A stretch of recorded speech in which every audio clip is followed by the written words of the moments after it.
Hello guys, welcome back to my channel Rupali dot Ganesh. কেমন আছো সবাই? আশা করছি ভালো আছো। আমিও খুব ভালো আছি। সবাইকে গুড মর্নিং।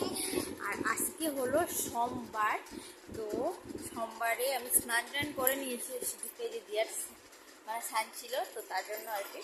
তো বাবুকে মাত্র স্কুলে পাঠিয়ে এখন বাজে প্রায় 8:30 উপরে বাজে। আজকে লেট হয়ে গেছে, আজকে কদিন থেকেই লেট হয়।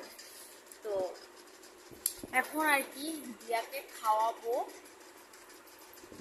তো চলো দিয়াকে খাওয়াবো। তো দিয়ার জন্য এই যে এখানে ম্যাগি নিয়ে নিয়েছি, তো ম্যাগিটা খাওয়াবো। বাবু ভাতও রান্না করেছে, ম্যাগিও রান্না করছে। তো ম্যাগি তো টিফিনে দিয়েছি স্কুলে। আয় দুষ্টু করে না, এটা দিয়েছি না। তো ম্যাগিটা খাইনি, ঝটপট করে দিয়াকে দেখি মাম্মা ম্যাগি দেখি। A very good. তো দেখি যতটুকু খায় খাক, আর তারপরে দেখা যাবে। তো চলো দেখতে থাকো আর সঙ্গে পড়ে যাবে তো।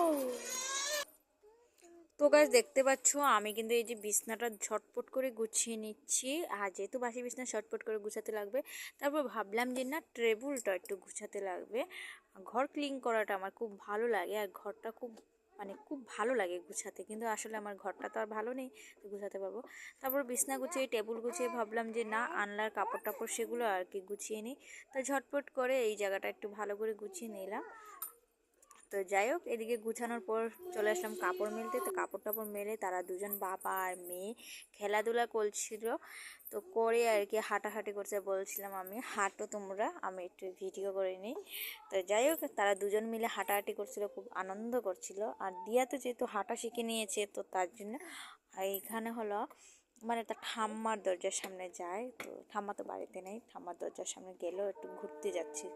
তারপর চলে আসলাম সবজি কাটতে, যেহেতু সোমবার আজকে, তো সবজি কাটতে লাগবে। তো সবজিগুলো কেটে নিলাম ঝটপট করে, কেটে চলে আসলাম রান্না বসাতে। আর এদিকে কড়াই গরম হওয়ার পর তেল দেওয়ার পরে তারপরে পাঁপড়গুলো ঝটপট করে ভাজি করে নিচ্ছি। আর ঝটপট করে ভাজি করার কারণ হলো, তারপর এদিকে আবার ও তো লাইনে চলে যাবে। তারপর ভাবলাম যে পটলগুলো ভাজি করে নিয়ে, আজকে কিন্তু 4-5 রকমের ভাজি হবে, ডাল হবে, নেমে সবজিগুলো রান্না করবো। এদিকে পাঁপড়গুলো ভাজার পর এদিকে দেখলাম যে পটলগুলো ভাজি হয়ে গিয়েছে। তো পটলগুলো ভাজি হয়ে গিয়েছে, এখন কী করব। তারপরে মিষ্টি কুমড়ো ভাজি আর কারকল ভাজি এগুলো দিলাম। তারপরে শুধু ভিমস ভাজি করব। তো এই যে পাঁচফোড়ন দিয়ে আর এদিকে ইউটি দিয়ে বিমস ভাজি হয়ে গিয়েছে। তারপরে নামিয়ে নিচ্ছি ঝটপট করে। বিমস ভাজি করার পরে তো সব ভাজি করা আমি এখানেই রেখে দিয়েছি, তো সব এক জায়গাতেই রাখবো।